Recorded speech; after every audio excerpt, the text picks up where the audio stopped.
Fire her! Fire that black maid immediately! Mr. Harrison hissed into his lapel mic, eyes darting nervously toward the Chinese billionaire approaching the lobby. She can't be anywhere near this meeting. The gleaming marble floor of the Wellington Palace Hotel reflected the chandelier's crystal light as the hotel's general manager straightened his tie and plastered on his most welcoming smile. Mr. Zhang, whose investment group controlled billions in hospitality assets, stepped through the grand entrance with his entourage of 6 impeccably dressed associates. "Welcome to the Wellington!" Harrison extended his hand, but Zhang immediately launched into rapid-fire Mandarin, his tone clearly questioning. Harrison's smile froze as panic flooded his system.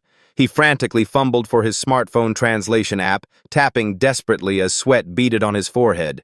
The robotic voice that emerged butchered the pronunciation so badly that Mr. Zhang visibly winced. "I'm so sorry, Mr. Zhang, but I'm afraid none of our staff speak Mandarin," Harrison admitted, watching his career crumble before his eyes. The words hung in the air like a death sentence. The opulent lobby fell silent as Zhang's entourage exchanged knowing glances. Zhang's expression hardened, his fingers tightening around the leather briefcase rumored to contain contracts worth millions.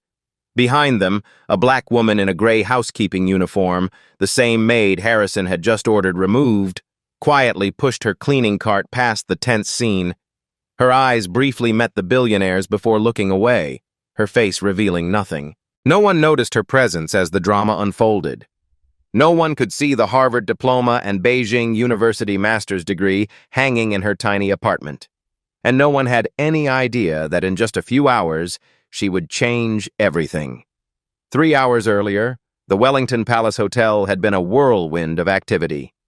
The 5-star establishment, known for hosting dignitaries and celebrities, was preparing for perhaps its most important guest yet.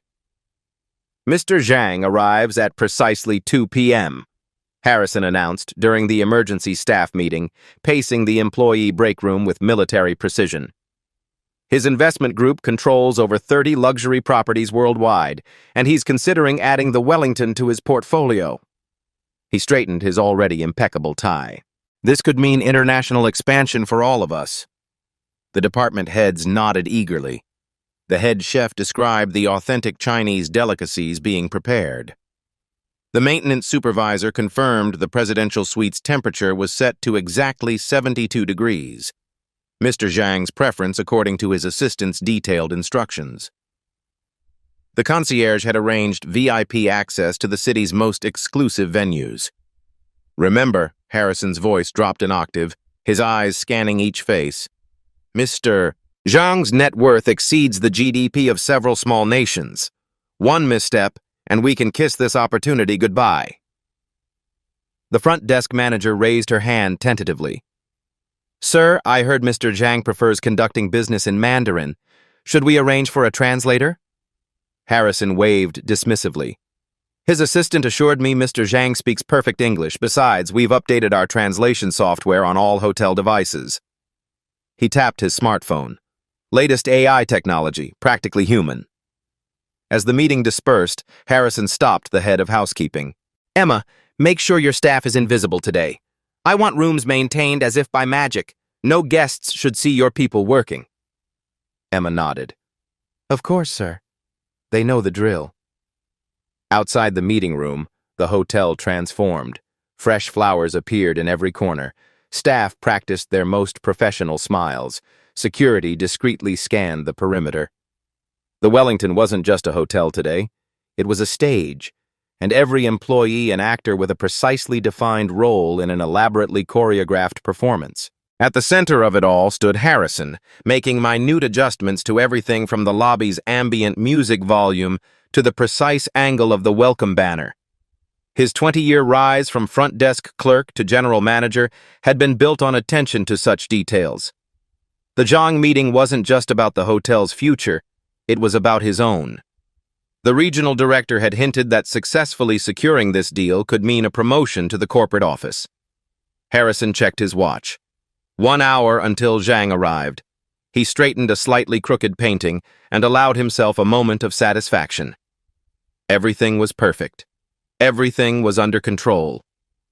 In the East Wing's executive suite, Olivia Thomas methodically refreshed the room, her movements efficient and practiced. At 32, she'd been part of the housekeeping staff for nearly 4 years. Invisible labor in a visible world of luxury. She tucked fresh Egyptian cotton sheets with hospital corners, aligning the monogrammed pillowcases with mathematical precision. From her cart, she selected the specific aromatherapy diffuser requested for this room. White tea and jasmine, imported from China's Fujian province. Proper diffusion requires placement away from direct sunlight, she murmured to herself in perfect Mandarin, adjusting the device's position.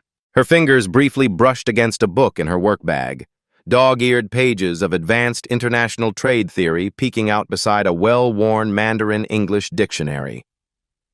The walkie-talkie on her hip crackled. All housekeeping staff need to finish current rooms and remain in service areas, Emma's voice instructed. VIP arrival in 50 minutes. Understood, Olivia responded, quickening her pace. As she polished the bathroom fixtures, her reflection fragmented across the mosaic of mirrors. Bachelor's in International Relations. Master's in East Asian Linguistics. Fluent in Mandarin, proficient in Cantonese and Japanese.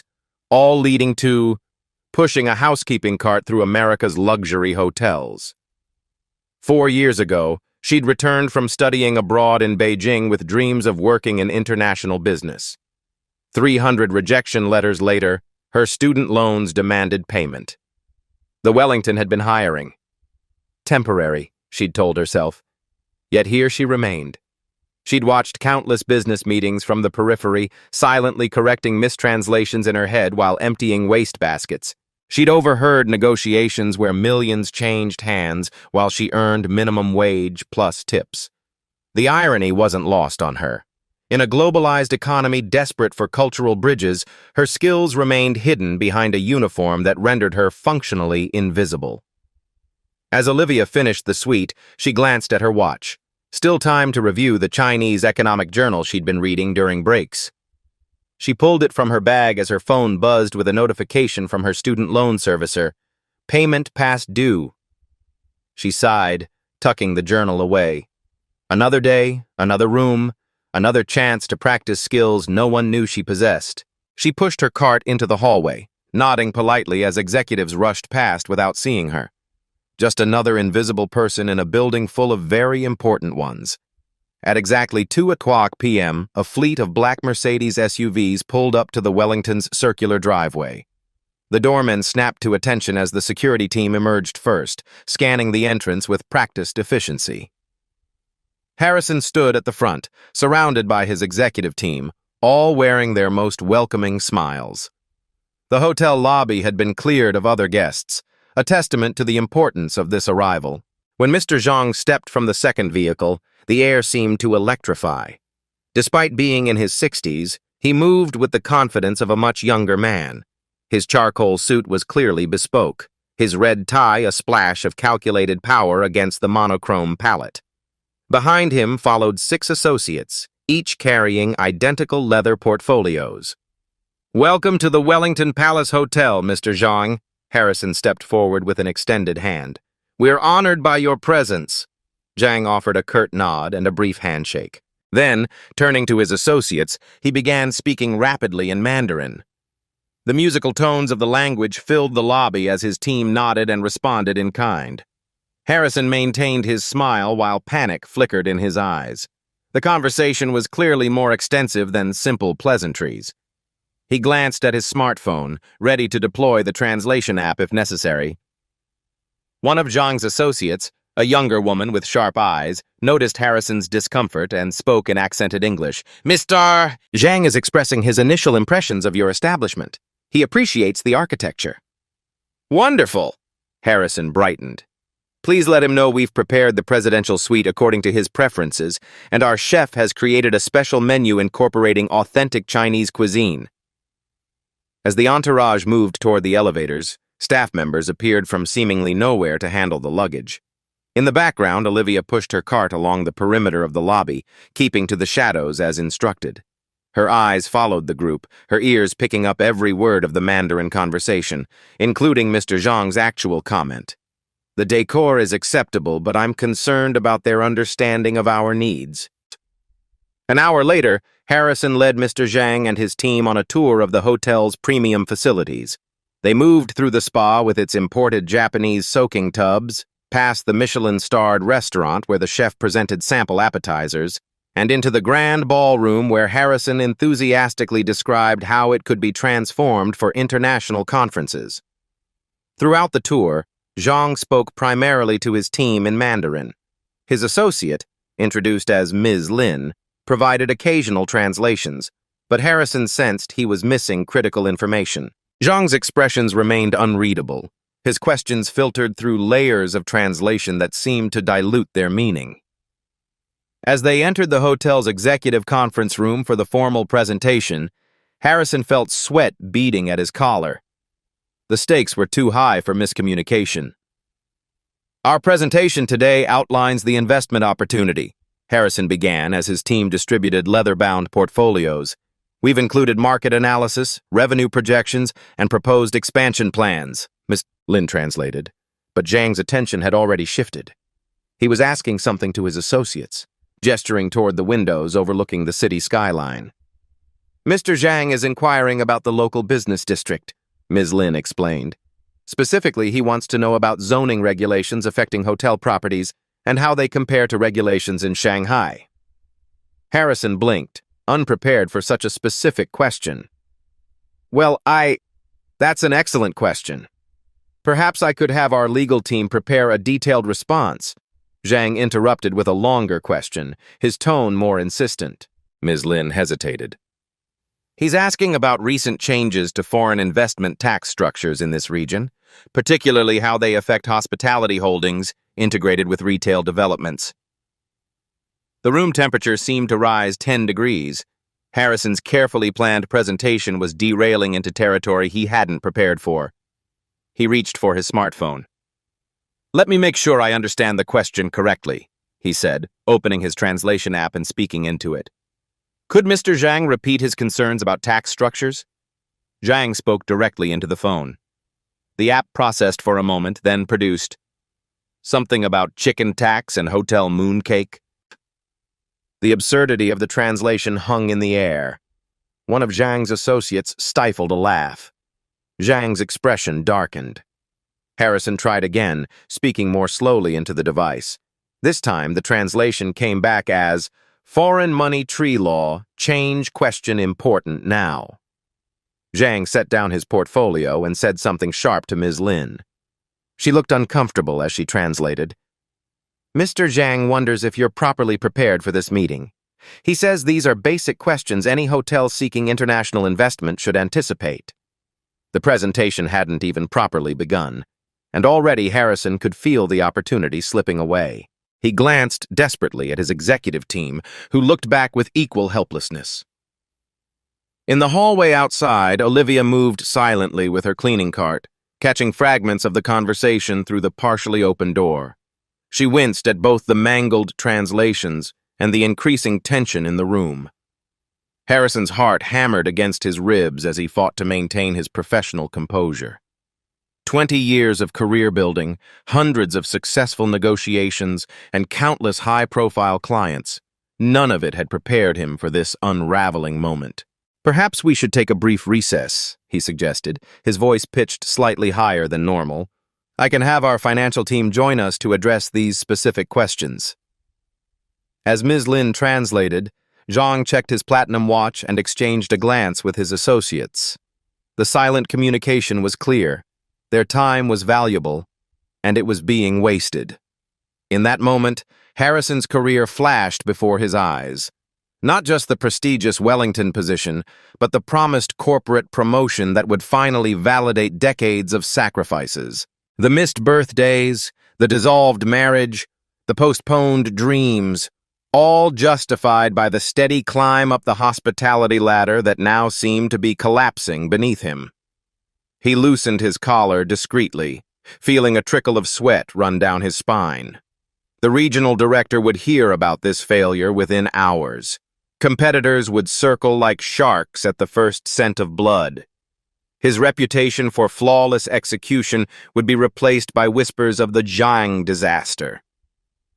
"Mr. Zhang," Harrison said, summoning his most authoritative voice, "I assure you we value your time and investment consideration. If you'll allow me just 5 minutes to gather our specialists, we can address every question with the precision it deserves." Zhang responded with a curt nod and a brief comment in Mandarin. Ms. Lin translated, "Mr. Zhang says you have 5 minutes, but he is beginning to question whether the Wellington has the international sophistication his organization requires." Harrison nodded gratefully and backed out of the room, his confident smile dropping the instant the door closed behind him. "I don't care what you're doing. Drop everything and get to the executive conference room," Harrison hissed into his phone as he paced the hallway. "And bring anyone who speaks a word of Mandarin." The hotel's financial controller appeared first, breathless from running up 3 flights of stairs after the elevator proved too slow. "Zhang is asking about foreign investment tax structures and zoning regulations," Harrison explained rapidly. "Can you address that?" The controller paled. "I can cover the basic tax implications, but the international aspects, that's beyond my expertise." Harrison's personal assistant arrived next. "I've called the language service we use for the Japanese tour groups," she reported. "They're checking if they have a Mandarin translator available." "How long?" 30 minutes minimum." "We don't have 30 minutes. Harrison struggled to keep his voice down. "We have 3 minutes before I have to go back in there." The food and beverage director suggested using multiple translation apps simultaneously to cross-reference results. The sales director proposed focusing on the visual elements of their presentation to circumvent the language barrier. The head of security mentioned his cousin took Mandarin in college, though he lived 2 states away. Each suggestion hit the wall of impracticality as the minutes ticked by. Harrison's assistant returned, phone in hand. "The language service says their only Mandarin speaker called in sick. They're trying to locate a backup." Through the cracked door, Harrison could see Zhang checking his watch again, leaning over to whisper something to Ms. Lin. She nodded gravely. The IT manager joined the growing cluster of executives in the hallway. "The translation app is failing because it's programmed for conversational Mandarin, not business and legal terminology," he explained. "Even with a better connection, it wouldn't handle the specialized vocabulary." Harrison checked his watch. 4 minutes had passed. His 5-minute reprieve was over, and he had nothing to show for it except a growing sense of doom. "Options?" he demanded, looking around the circle of his most trusted team members. Silence. "Very well." He straightened his tie and took a deep breath. "I'll go back in and apologize for our unpreparedness. I'll request to reschedule the formal presentation for tomorrow, which gives us time to find a proper translator." Even as he said it, Harrison knew that rescheduling was tantamount to failure. In Zhang's world, second chances were rarely given. He pushed the door open and stepped back into the conference room, his career hanging by an increasingly frayed thread. "Mr. Zhang, I must apologize for the delay," Harrison began, the strain evident beneath his professional veneer. "I'm afraid we're experiencing some unexpected challenges with the technical aspects of our translation capabilities." Ms. Lin translated, her tone noticeably cooler than before. Zhang's response was brief and clipped. "Mr. Zhang says he understands that difficulties arise," Ms. Lin relayed. "However, he is concerned that a hotel seeking international investment appears unprepared for international communication." Harrison nodded, absorbing the diplomatic yet damning assessment. "We would like to suggest rescheduling our formal presentation for tomorrow morning, when we can ensure proper translation services are available." As Ms. Lin translated this proposal, Zhang's expression shifted from mere disappointment to something closer to decision. He conferred quietly with his associates, several of whom were already closing their portfolios and checking their phones. Ms. Lin hesitated before translating. "Mr. Zhang has appointments with 2 other hotel groups during his 3-day visit to the city. He says perhaps it would be more efficient to focus on those meetings instead. The carefully chosen words didn't mask the reality. Zhang was preparing to walk away. Not just from this meeting, but from the Wellington entirely. Harrison felt the blood drain from his face. Please assure Mr. Zhang that we value his time immensely. Perhaps we could continue with the portions of our presentation that don't require detailed translation, and I can have my team work through the night to prepare. Zhang held up his hand, silencing Harrison mid-sentence. He spoke directly to Ms. Lin, no longer bothering to include Harrison in his gaze. Ms. Lin's professional mask slipped slightly as she translated. Mr. Zhang is considering whether continuing this meeting is worthwhile. He suggests that a hotel unable to communicate effectively with international clients may not be prepared to serve an international clientele. Zhang turned to the associate on his left and murmured something that made the man nod and begin typing on his phone. Even without translation, the meaning was clear. Alternative arrangements were being considered. In the hallway outside, the executive team watched through the glass panel as their opportunity and Harrison's career teetered on the brink of collapse. Throughout the unfolding disaster, Olivia had remained in the hallway, ostensibly dusting the decorative moldings. 4 years of housekeeping had perfected her ability to become part of the background, invisible yet ever present. But unlike the executives who saw only crisis, she heard every word exchanged in both languages. She understood Zhang's frustration about specific regulatory changes affecting foreign investors in the hospitality sector. She recognized his references to municipal zoning ordinances that would impact potential property expansion. Most importantly, she caught the subtle implication in his tone that suggested this wasn't merely about translation. It was a test of the Wellington's global business acumen. As she wiped the same section of wall for the 3rd time, Olivia felt the familiar weight of decision pressing upon her. The same weight she'd felt with each rejection letter, with each loan payment notice, with each day her education and abilities remained hidden behind a gray uniform. Through the conference room's glass panel, she watched Harrison's increasingly desperate attempts to salvage the meeting. She saw Zhang's associates exchanging knowing glances. She noted Ms. Lin's subtle mistranslations that actually softened Zhang's more cutting remarks. Olivia's hand stilled on the wall. The executives huddled in the hallway were too absorbed in their panic to notice her, the invisible woman suddenly deep in thought. Olivia's mind raced. 4 years of careful separation between her work life and her capabilities. 4 years of protecting herself from the disappointment of being overlooked yet again. She had learned the hard way that offering her skills uninvited often led to skepticism rather than appreciation. The memory of her previous hotel job still stung. After helping Japanese guests with translation, she'd been reprimanded for overstepping rather than praised for her initiative. "Stay in your lane," the manager had advised. "Guests get uncomfortable when service staff act too educated." Since then, she'd kept her abilities carefully concealed, using her paycheck to slowly chip away at her student loans while applying for positions better suited to her qualifications every night after her shift. 217 applications in the past year alone, 63 interviews, 0 offers. Now, watching the Zhang meeting disintegrate, Olivia felt conflicting impulses collide. Professional self-preservation urged caution. Why risk humiliation for a company that saw her only as hands that cleaned rooms? What did she owe Harrison, who had never once looked her in the eye when passing in the hallway?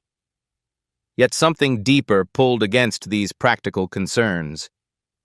Pride in her abilities, frustration at their continued waste, and perhaps most powerfully, a sudden, crystal-clear vision of Zhang walking away, taking with him not just Harrison's opportunity, but hers as well.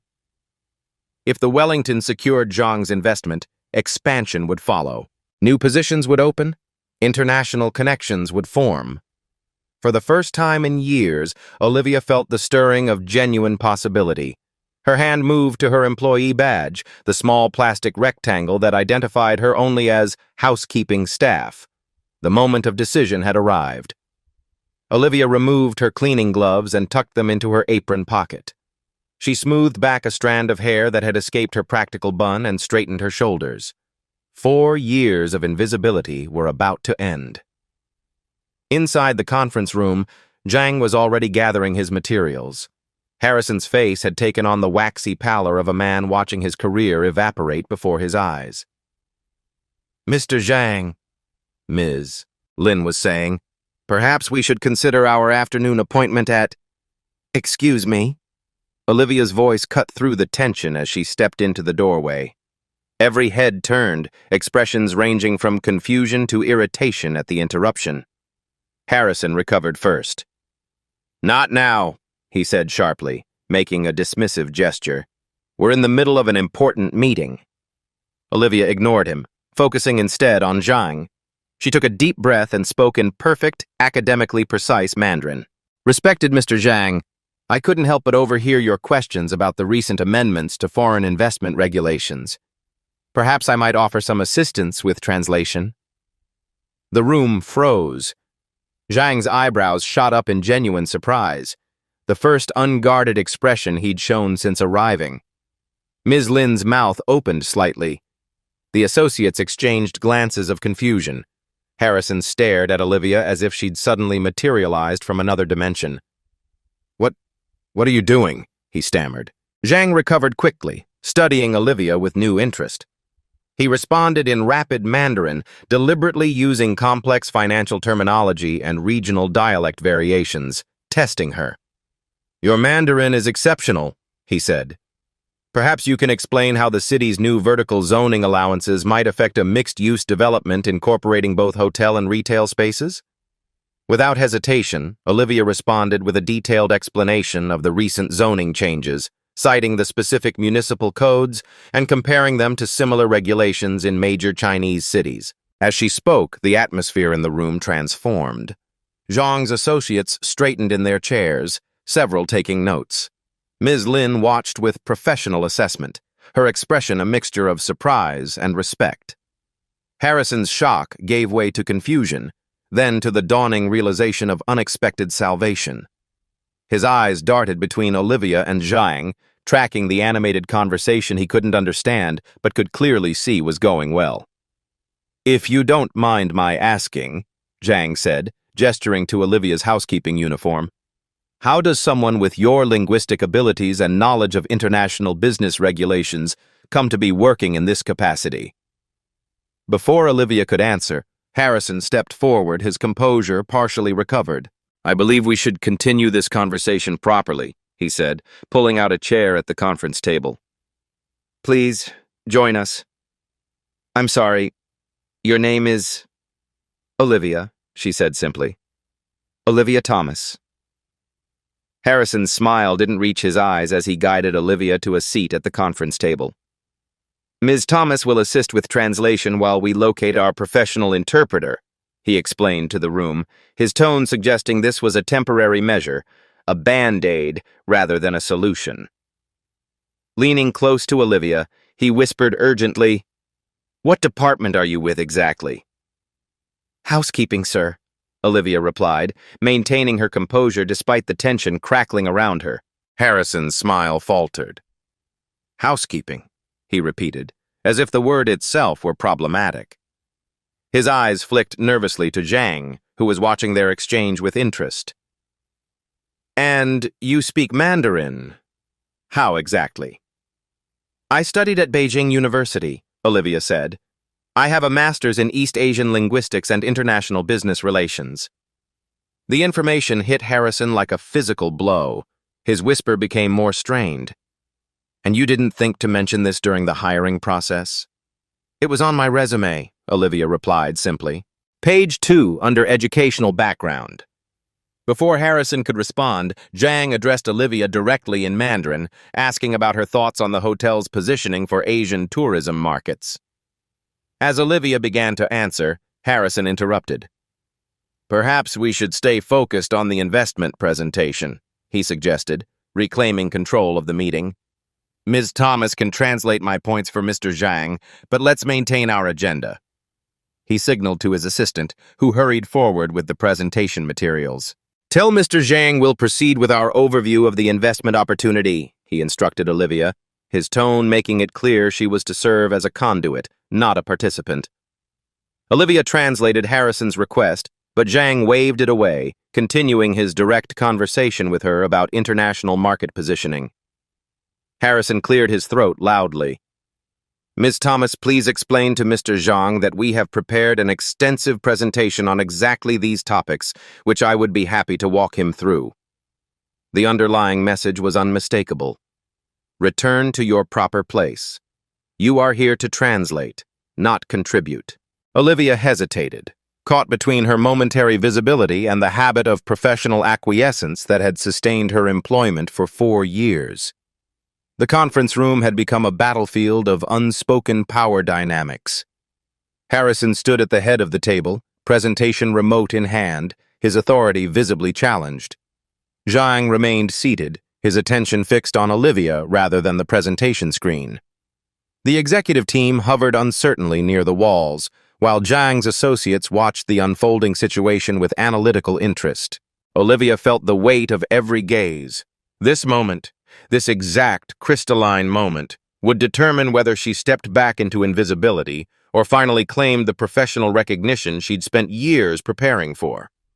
She turned to Harrison, speaking in English so everyone would understand. Mr. Harrison, Mr. Zhang is specifically interested in how the Wellington plans to adapt to Chinese business travelers' expectations. He's concerned that the presentation materials reflect Western assumptions about luxury accommodations rather than Chinese preferences. Harrison's expression tightened. And how exactly would you know what's in our presentation materials, Ms. Thomas? The question hung in the air, pointed, accusatory. Olivia straightened in her chair. I wouldn't, but I do know that Mr. Zhang just expressed that concern to his associates. She switched to Mandarin, addressing Zhang directly. Mr. Zhang, perhaps I could provide some context. My name is Olivia Thomas. I hold degrees in international business relations and East Asian linguistics. I lived in Beijing for 5 years while completing my education, and I've worked extensively on cross-cultural business communication. She paused, then added in English for the benefit of the room. I'm currently part of the housekeeping staff here at the Wellington, but my background might be helpful in facilitating today's discussion. The directness of her self-introduction silenced the room. Harrison's face flushed with a mixture of embarrassment and anger. One of the executive team members whispered something to another, both glancing between Olivia and Harrison with undisguised surprise. Zhang studied Olivia for a long moment before responding in Mandarin. A person with your qualifications working in housekeeping? This is most unusual. Sometimes life takes unexpected turns, Olivia replied with dignity. But perhaps today that unusual path might benefit everyone in this room. Zhang nodded slowly, then turned to Harrison. With Ms. Lin now translating his words, he said, I would like Ms. Thomas to participate in this meeting not merely as a translator, but as someone who understands both our cultures. If she has insights into how your hotel might better serve Chinese clients, I wish to hear them. It wasn't a request. It was a directive from a man accustomed to having his preferences accommodated. Harrison's knuckles whitened around the presentation remote as he forced a smile. Of course, Mr. Zhang, we're all about discovering hidden talent. Perhaps we should restart the presentation, Harrison suggested, attempting to regain control of the meeting. Ms. Thomas can translate as we... If I may, Olivia interjected in Mandarin, addressing Zhang directly. I believe your primary concern was about recent regulatory changes affecting foreign investment in hospitality properties, specifically regarding the new municipal zoning codes that came into effect last quarter. Zhang nodded, leaning forward with interest. The city has indeed implemented changes that actually favor international investors in the hospitality sector, Olivia continued, her Mandarin flowing with the confidence of academic precision. The most significant is the tax abatement program for properties incorporating cultural exchange elements, something that would align perfectly with your investment portfolio's emphasis on cross-cultural hospitality experiences. As she spoke, Zhang's associates began taking detailed notes. Ms. Lin, no longer needed as the primary translator, observed Olivia with professional assessment. Olivia seamlessly shifted to addressing the specific questions Zhang had asked earlier about vertical zoning allowances, drawing parallels to similar regulations in Shanghai and Beijing. Her explanation included nuanced comparisons between Chinese and American regulatory approaches, contextualizing the information in a framework immediately recognizable to Zhang. This area of the city was rezoned last year to permit integrated commercial hospitality developments up to 40 stories, she explained, gesturing toward the window overlooking the business district. The Wellington's location is particularly valuable because it falls within both the tourism corridor and the international business zone, qualifying for dual-category tax incentives. Harrison watched in astonishment as Zhang nodded with increasing enthusiasm, asking follow-up questions that Olivia answered without hesitation. The conversation had transformed from a halting, translation-dependent exchange into a fluid, sophisticated discussion of international business opportunities. For the first time since the meeting began, Zhang smiled, a genuine expression that transformed his stern countenance. "You understand our perspective," he said to Olivia.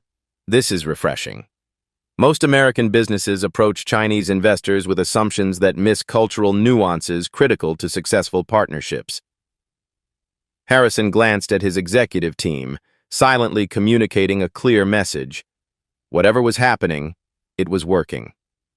The deal might be saved after all, though not in the way anyone had anticipated. As the conversation progressed, Zhang's curiosity about Olivia became evident. Between discussions of investment strategies and market analyses, he asked about her background. "You mentioned Beijing University," he said. "What led you there?" "I received a prestigious scholarship during my undergraduate studies," Olivia explained, briefly translating the exchange for Harrison's benefit. "I was originally focused on international relations, but became fascinated by the critical role of language in global business negotiations." She described her 5 years in China, beginning with intensive language immersion, followed by specialized business courses taught entirely in Mandarin. Her thesis had examined cross-cultural communication strategies in luxury hospitality settings across Asian markets. "My professor was Dr. Li Wei at the School of Economics," she added. Zhang's eyebrows rose. "Dr. Li is my wife's cousin, a brilliant economist." This unexpected connection shifted the atmosphere further. Zhang was no longer merely impressed by Olivia's language skills. He now viewed her through the lens of shared academic networks and cultural understanding. Harrison, sensing the conversation's importance despite understanding only fragments, asked Olivia to explain what was being discussed. "Mr. Zhang and I discovered we have a connection through my former professor at Beijing University," she summarized. "We're discussing how my research on luxury hospitality in Asian markets might be relevant to his investment considerations." Harrison nodded, his expression a complex mixture of relief at the meeting's positive turn and discomfort at the revelation that a housekeeping employee possessed qualifications exceeding most of his executive team. "And how exactly did someone with your background end up—" Harrison gestured vaguely at her uniform, letting the question hang unfinished. "That's a longer story," Olivia replied with diplomatic brevity, turning back to Zhang to continue their discussion. The conversation evolved beyond mere translation into a sophisticated exploration of cross-market hospitality investment strategies. Olivia wasn't simply conveying words between languages. She was bridging business cultures, providing insights that neither Harrison nor Zhang had anticipated. The Wellington's current design already incorporates several elements that Chinese luxury travelers value, she noted, gesturing to the conference room's layout. The emphasis on privacy, the Eastern exposure of premium suites, the attention to water features in common areas, these align with feng shui principles that matter to discerning Chinese clients. She then shifted to addressing specific weaknesses, translating her observations for Harrison's benefit.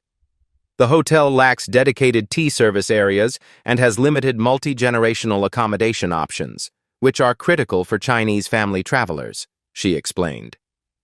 Additionally, The current digital payment systems don't integrate with platforms like WeChat Pay or Alipay, which Chinese business travelers expect. Harrison blinked, taken aback by the precision of her analysis. These were issues his team hadn't even considered. Zhang nodded appreciatively. "You understand nuances that most Western hospitality groups miss entirely," he said. "These are exactly the adaptation points we look for when considering investment partners." Olivia's knowledge extended beyond theoretical understanding. When Zhang inquired about specific competitor properties in his portfolio, she offered detailed comparisons drawn from her academic research, providing context that impressed even Zhang's specialized associates. As the discussion progressed, Harrison watched his presentation, the one he'd spent weeks perfecting, remain unused on the screen. Instead, Olivia had created something far more valuable, a dynamic, responsive conversation that addressed Zhang's actual concerns rather than following a predetermined script. When Zhang mentioned a particular challenge his other properties faced with regulatory compliance, Olivia suggested an innovative structural approach that would satisfy both American and Chinese requirements. The solution was so practical that Zhang asked one of his associates to make detailed notes. "This is precisely the kind of creative problem-solving that successful international ventures require," Zhang remarked, clearly impressed. "Where did the Wellington find you?" Before Olivia could answer, Harrison interjected, "Ms. Thomas is a recent addition to our international relations team." The lie hung awkwardly in the air as Olivia's uniform told a different story. After nearly an hour of productive discussion, Zhang turned to Harrison with newfound respect, speaking through Ms. Lin's translation. "Your hotel has impressive potential for integration into our international portfolio," he said. "Ms. Thomas has highlighted compatibility factors I hadn't previously considered." Harrison nodded, relief washing over his features. "We're fortunate to have her expertise available today." Zhang's gaze shifted between Olivia's professional demeanor and her housekeeping uniform, the contrast increasingly impossible to ignore. "May I ask," he said directly to Harrison, "what is Ms. Thomas's official position at the Wellington?" The question landed like a stone in still water. The executive team shifted uncomfortably. Harrison's smile froze. Before he could formulate a response, Zhang continued. "Because someone with her qualifications, language proficiency, and business acumen would typically hold a senior position in my organization." Ms. Lin translated with precision, adding no diplomatic buffer to Zhang's pointed observation. Harrison cleared his throat. "Ms. Thomas currently works in our housekeeping department." Zhang's expression registered genuine shock. He turned to Olivia and switched to Mandarin. "You maintain rooms with these credentials?" "Yes," she replied simply, maintaining her dignity. "It's honest work while I continue seeking opportunities better aligned with my education." Zhang shook his head in disbelief. "This is a significant oversight. In my companies, we have extensive talent identification programs specifically to prevent such misalignments." He turned back to Harrison, his gaze sharper than before. "Mr. Harrison, I find it concerning that your organization has someone of Ms. Thomas's caliber cleaning rooms rather than contributing to your international business strategy." The criticism was delivered with the calm precision of a surgeon's scalpel, bloodless yet devastating in its accuracy. Harrison's face flushed as the implications of Zhang's observation rippled through the room. The executive team exchanged uncomfortable glances. Emma, the head of housekeeping who had slipped into the back of the room during the discussion, stared at Olivia with newfound awareness. "There has clearly been a misunderstanding of Ms. Thomas's qualifications," Harrison said, his voice strained with forced cordiality. "Rest assured, we value all our employees and are always looking to optimize talent placement." The hollow corporate speak sounded particularly inadequate following the authentic conversation Zhang and Olivia had been having. In that moment, Harrison saw his hotel and his management approach through Zhang's eyes. Not just a failure of language preparation, but a systemic failure to recognize and utilize the human capital already within their walls. How many other Olivias might be hidden throughout his organization, their talents untapped, their potential squandered? The realization was both professional and personal. Harrison had prided himself on running a meritocratic operation, yet here was evidence of a blindness so fundamental it challenged his entire leadership philosophy. "Ms. Thomas," he said, turning to Olivia with genuine contrition in his voice, "it appears we owe you an apology, and perhaps a conversation about your future with the Wellington." As the meeting concluded, Zhang extended his hand to Olivia. "I have been impressed not only by your language skills, but by your understanding of cross-cultural business dynamics," he said in Mandarin. "My organization is always seeking individuals who can bridge Eastern and Western business practices." He withdrew a business card from his pocket, not the standard card he had distributed earlier, but a distinctive black card with gold embossing that he presented with both hands in the traditional Chinese manner. "My private contact information," he explained. "Should you be interested in exploring opportunities with Zhang International, I would personally review your application." Olivia accepted the card with appropriate respect, recognizing the significance of the gesture. "Thank you for your consideration, Mr. Zhang. It would be an honor." Harrison, watching the exchange he couldn't understand but whose importance was obvious, stepped forward. "Ms. Thomas, we should discuss your role at the Wellington immediately following this meeting." His tone had transformed from dismissive to solicitous in the span of an hour. Zhang nodded approvingly at Harrison's belated recognition. "I will be recommending the Wellington to my associates," he announced through Ms. Lin's translation. "But I would suggest a serious review of your talent management practices. In today's global economy, overlooking capabilities like Ms. Thomas's is not merely an oversight, it's a competitive disadvantage." Harrison nodded, absorbing the graciously delivered rebuke. "Your insight is appreciated, Mr. Zhang. I assure you we'll be implementing changes." As the meeting dispersed, the executive team surrounded Zhang, escorting him toward the presidential suite for a celebratory tea service. The crisis had transformed into triumph, the investment opportunity rescued from the brink of disaster. In the momentary quiet of the emptying conference room, Olivia stood alone, still processing the seismic shift in her circumstances. The weight of invisibility had lifted, replaced by the vertigo of sudden recognition. Emma approached hesitantly.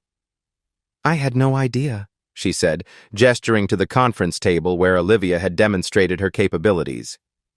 "All this time—" "It's all right," Olivia replied, her fingers lightly touching Zhang's business card. "Some talents are just waiting for the right moment to be discovered." 1 month later, Olivia stepped off the elevator onto the executive floor of the Wellington Palace Hotel. Her gray housekeeping uniform had been replaced by a tailored charcoal suit, her practical work shoes upgraded to modest heels that clicked confidently against the marble floor. The employee badge hanging from her lapel now read Director of International Guest Relations, a position created specifically for her. As she passed the front desk, several staff members nodded respectfully. The same employees who had once looked through her now saw her clearly. Her new office, formerly a rarely used conference room, had been renovated to include elements reflecting her cross-cultural expertise.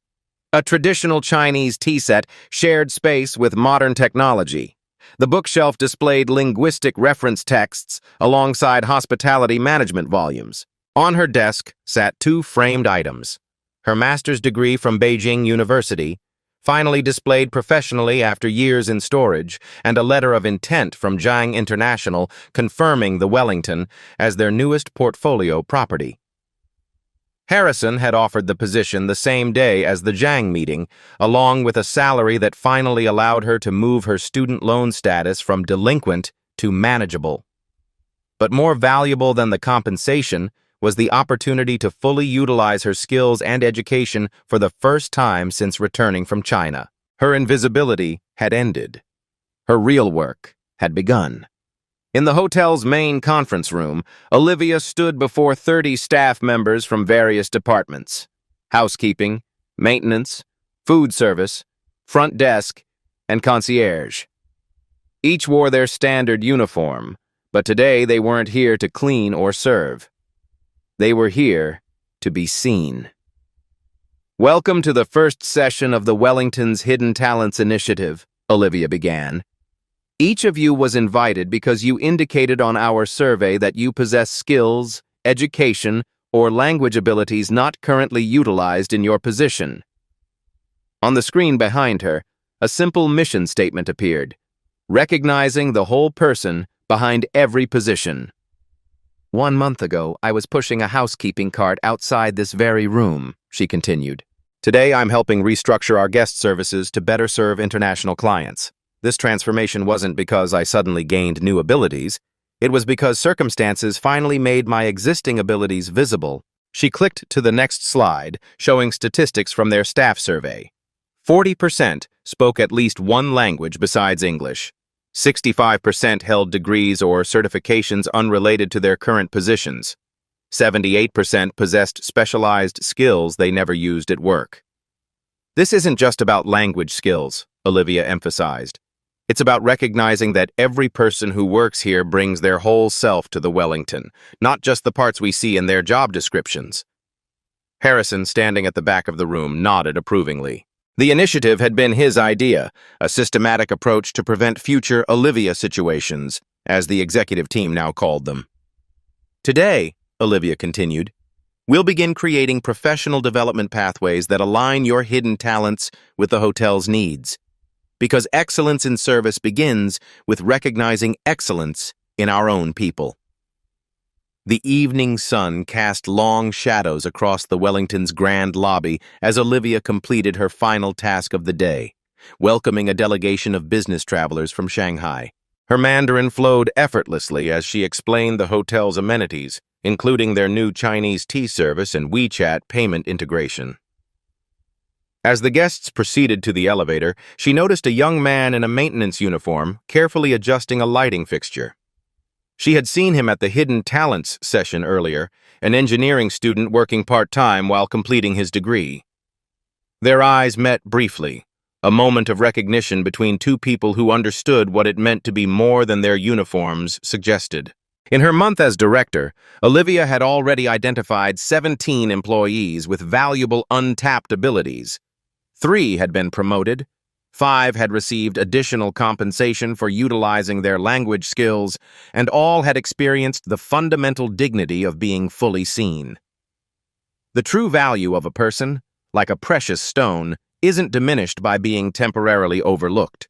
Its worth remains intact, waiting for the moment when the right eyes finally see its brilliance. In your workplace, your community, perhaps even in your home. Who might be invisible right now? What extraordinary talents lie hidden behind ordinary titles? And what might happen if you were the one to finally see them? If this story resonated with you, don't keep it hidden. Subscribe to Beat Stories now and hit that like button. Every week, we bring you powerful narratives that reveal the extraordinary within the ordinary. Join our community of storytellers and truth seekers because everyone deserves to be seen. Beat Stories, where every untold story finds its voice. What happened today isn't just a story. It's a reminder. Silence protects systems, but courage rewrites them. At Beat Stories, we don't just watch change, we document it. Subscribe for more real stories that challenge power and amplify truth.